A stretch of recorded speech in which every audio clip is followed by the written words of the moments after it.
In an unprecedented move that shocked military analysts around the world, American warships launched a barrage of Tomahawk cruise missiles into the heart of northwest Nigeria on Christmas Day. The Pentagon's official statement was brief and clinical. They were targeting ISIS training camps. The Nigerian government quickly praised the operation, claiming they had provided crucial intelligence that made the strikes possible. But when local residents approached the impact sites at dawn, they found something that didn't match the official story at all. The missiles had struck before sunrise. Villagers near the Niger border woke to the sound of explosions echoing across the grasslands. By the time police cordoned off the areas, debris was scattered across 4 separate locations. Twisted metal fragments lay in scorched earth. The grass was burned black in perfect circles. Yet according to every official report from both American and Nigerian authorities, these million-dollar missiles killed absolutely no one. Not a single casualty, not one confirmed terrorist eliminated. Just empty craters and the smell of burnt vegetation hanging in the morning air. President Trump himself revealed details that made the operation even stranger. He told reporters that his military commanders had originally scheduled the strikes for Christmas Eve, but he personally intervened. "No," he told them. "Let's wait until Christmas Day. Let's give them a Christmas present." The implication was unmistakable. This wasn't just a counter-terrorism operation. This was a message delivered on one of Christianity's holiest days, aimed at groups he claimed were systematically targeting Christian communities across Nigeria. For months, religious freedom advocates had been sounding alarm bells about what they called a slow-motion genocide against Nigerian Christians. They sent urgent letters to the White House, describing entire villages cleansed of Christian populations. Local church leaders reported campaigns to establish Islamic rule in areas where Christians and Muslims had lived side by side for generations. Churches were being burned. Families were being displaced. And according to these advocates, the Nigerian government was doing nothing to stop it, or worse, was quietly tolerating the violence. The region where the missiles struck has indeed become a cauldron of violence, but understanding who's killing whom and why requires looking past the simple narratives. This corner of West Africa, where Nigeria meets Niger at a porous desert border, hosts a bewildering array of armed groups. Some claim allegiance to ISIS and fly their black flags. Others operate as criminal gangs, using religious ideology as cover. Many started as something entirely different: community self-defense forces created when the Nigerian government abandoned vast territories to lawlessness. Here's where the story gets complicated in ways that challenge everything the official statements suggest. These self-defense groups emerged because people were desperate for protection. When bandits raided villages and government security forces either couldn't or wouldn't respond, locals organized to defend themselves. It was a reasonable reaction to state failure. But without oversight, without resources, without any legitimate authority backing them, these militias evolved into the very thing they were created to fight. They began imposing taxes on the people they claimed to protect. They enforced their own brutal interpretations of law. Some adopted increasingly extreme religious ideologies, perhaps because it gave them legitimacy, perhaps because hardline fighters from other conflicts migrated into the region bringing their worldviews with them. Over time, these groups discovered that kidnapping was more profitable than protection. They began abducting students from schools, travelers on rural roads, even entire families from isolated farms. Ransoms funded their operations and expansion. Young men and boys were taken and forcibly recruited, indoctrinated into organizations that were part militia, part criminal enterprise, part terrorist cell. They terrorize the population, preach rigid interpretations of Islam, and control territory where the Nigerian government effectively no longer exists. More than 1 million people have been displaced by this violence, living in refugee camps with no prospect of returning home. But here's the detail that undermines the entire protecting Christians narrative that justified the Christmas Day strikes. The groups operating in northwest Nigeria, the ones actually hit by those Tomahawk missiles, aren't primarily targeting Christians. They're targeting everyone. They're predators exploiting a collapsed security environment. The Nigerian government itself designated them as terrorists. But local officials describe them as bandits with delusions of religious grandeur, criminals who discovered that claiming ISIS affiliation makes them more feared and helps with recruitment. The real religious violence in Nigeria follows completely different patterns in completely different places. In the northeast, groups like Boko Haram have waged explicit war against Christians. They've bombed churches during Sunday services. They've massacred entire Christian villages. They've kidnapped hundreds of schoolgirls specifically because educating females violated their extremist ideology. Survivors describe being asked their religion before attackers decided whether to kill or spare them. This persecution is documented, undeniable, and horrific. Evidence remains visible across the region: churches bearing scorch marks, crosses deliberately defaced and burned, communities that once had vibrant Christian populations now emptied entirely. But that's happening in Nigeria's northeast. The Christmas Day missiles struck the northwest, a different region with different dynamics. And in Nigeria's central belt, where the Muslim-majority north gradually transitions to the Christian-majority south, yet another form of violence has raged for decades. Nomadic cattle herders, almost all of them Muslim, have clashed with settled farmers, almost all of them Christian, in conflicts over land, water, and grazing rights. These battles have nothing to do with converting anyone or establishing religious rule. They're about survival in regions where climate change has made resources scarcer and populations larger. Families arm themselves to protect their livelihoods, and the death toll climbs year after year. Statistical analysis reveals something the headlines rarely mention. Yes, Christian fatalities have risen in Nigeria, particularly in the central regions. But the vast majority of these deaths stem from land disputes, not religious targeting. And when you look at terrorism victims across Nigeria as a whole, Muslims actually comprise the majority. The foreign minister of Nigeria stated this explicitly after the strikes. This violence affects all religions. It has nothing to do with any particular faith. Yet President Trump framed the operation entirely around protecting Christians from Islamic extremists. So we're left with two completely contradictory narratives about the same military action, and the truth appears to lie somewhere in between, obscured by political calculations on both sides. Former American officials who served in West Africa have expressed genuine puzzlement at the target selection. If the goal was truly to strike groups threatening Christian communities, there were more obvious targets elsewhere in Nigeria, groups with documented records of anti-Christian terrorism, known locations, clear command structures. Instead, the missiles hit camps in the northwest, used by organizations that, while dangerous, aren't the primary perpetrators of religious violence. The heavy emphasis from both governments on coordination raises its own troubling questions. Nigerian officials repeatedly stressed that they provided the intelligence for the strikes, that this was a joint operation planned together. But Nigeria's government isn't a unified entity with clear chains of command and undivided loyalties. Parts of the security apparatus have been accused of maintaining relationships with the very extremist groups they're supposed to be fighting. Some officials reportedly have political alliances with militias. Corruption runs deep enough that sharing detailed operational intelligence becomes a calculated risk. Information could leak, targets could be warned, future operations compromised. Former U.S. diplomats familiar with the region have said publicly they would be hesitant about the level of coordination Nigeria claims occurred. When you're dealing with a government where certain politicians have their own agendas, where some security personnel may have divided loyalties, where the line between state authority and militia power has blurred in many areas, operational security becomes a major concern. Every piece of intelligence shared is a potential vulnerability. And then there's the most puzzling detail of all, the one that should make everyone question what actually happened on Christmas Day. Multiple Tomahawk missiles, each costing roughly $1.5 million, struck 4 separate locations identified as ISIS training camps. Yet every official report claims 0 casualties. Think about what that means.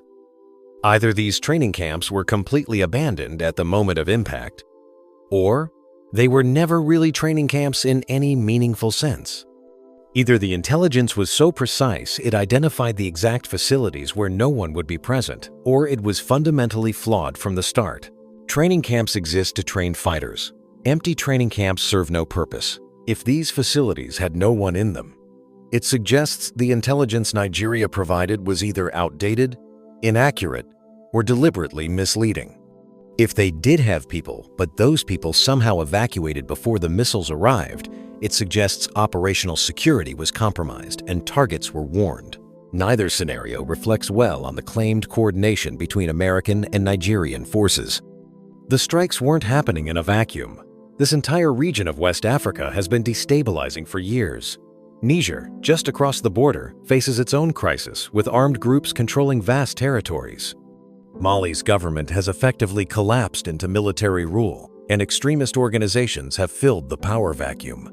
Burkina Faso battles similar threats from organizations that move freely across borders drawn by colonial powers with no regard for ethnic territories or traditional boundaries. A strike in northwest Nigeria sends ripples across the entire Sahel region, affecting dynamics in multiple countries. What makes these armed groups so difficult to categorize is that many of them don't fit neat ideological boxes. When a local militia claims ISIS affiliation, what does that actually mean in practice? Sometimes it represents genuine ideological alignment with global jihadist movements. Sometimes it's purely strategic branding, adopting a fearsome name to intimidate rivals and attract disaffected young men looking for purpose. The groups hit on Christmas Day carry ISIS labels, but their actual operations look more like organized crime with religious window dressing than sophisticated international terrorism. Their primary business model is kidnapping for ransom. They've turned abduction into an industry, targeting students, travelers, and isolated villages, then demanding payments that fund weapons, recruitment, and expansion. Victims disappear for months. Some are eventually released after families sell everything they own to meet ransom demands. Others are never seen again. Young men and boys who are taken often don't come back at all. They're forcibly recruited, indoctrinated, and absorbed into the organizations that kidnap them. This is the machinery these groups actually run day to day. Many of these organizations genuinely did begin with protective intentions. When government security forces withdrew from remote areas, when police response times stretched to days or weeks, when bandits raided with impunity, communities had to do something. They organized self-defense militias with local volunteers. Initially, these forces probably did protect people. But without government support, without legal authority, without regular pay or accountability structures, they evolved. They started collecting taxes to fund operations. They enforced their own laws. They became parallel governments in territories the Nigerian state had effectively abandoned. As this transformation occurred, some groups adopted increasingly extreme religious positions. They banned music and entertainment. They restricted women's movement and dress. They punished anyone who questioned their authority with public beatings, or worse.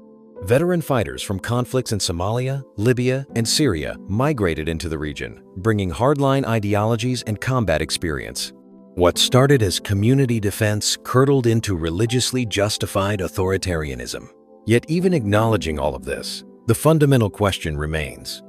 Why did the United States choose Christmas Day to strike these particular groups in northwest Nigeria rather than the documented anti-Christian terrorists operating in the Northeast?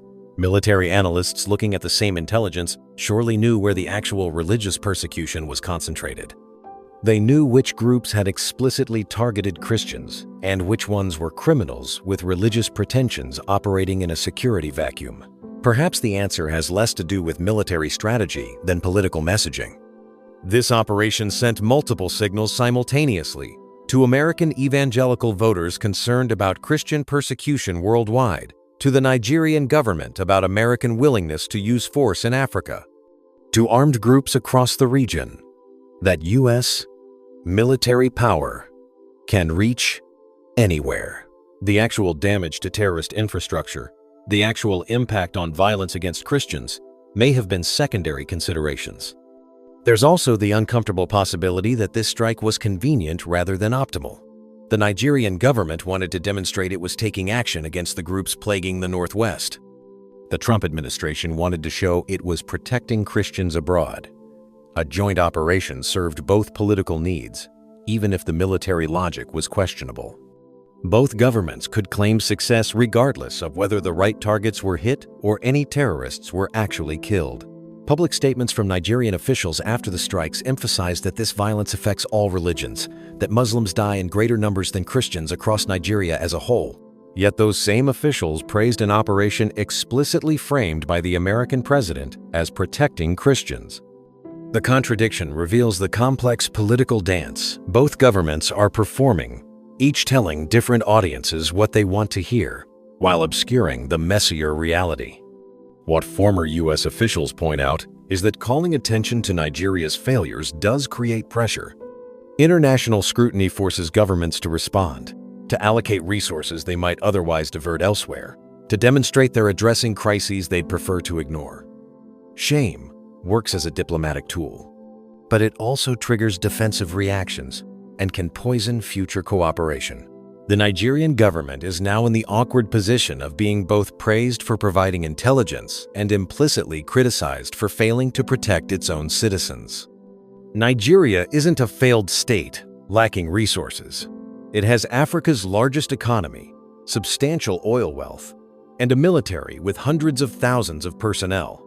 The capacity to secure vulnerable populations exists.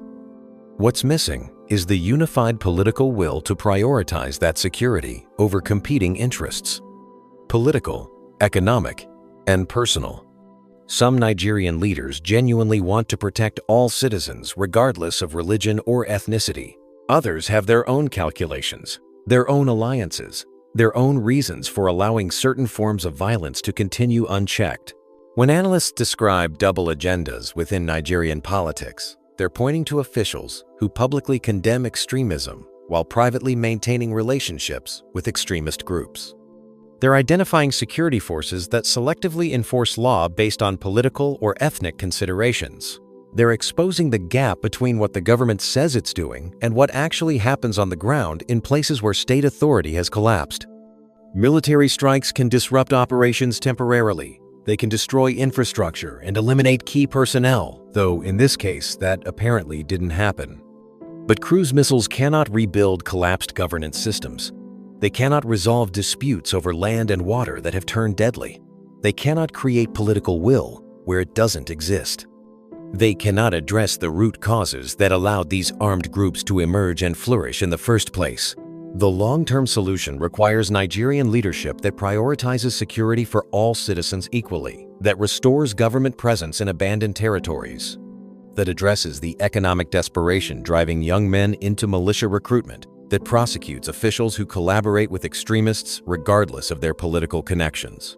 None of that happens because of a Christmas Day missile strike, no matter how sophisticated the weapons or precise the targeting. What we're left with is a military operation that generated significant headlines and allowed both governments to claim they're taking decisive action, but which leaves fundamental questions unanswered. Why these specific targets when more obvious threats to Christians operate elsewhere? Why was there not a single confirmed casualty if these were active training camps? What comes next? More strikes, sustained pressure, a genuine strategy to address governance failures? And perhaps most critically, who actually benefits when the narrative of religious warfare oversimplifies conflicts rooted in state collapse, resource scarcity, corruption, and political manipulation? The Tomahawk missiles struck their intended coordinates. The Nigerian government praised the operation and claimed full coordination. President Trump said he protected Christians with a Christmas present.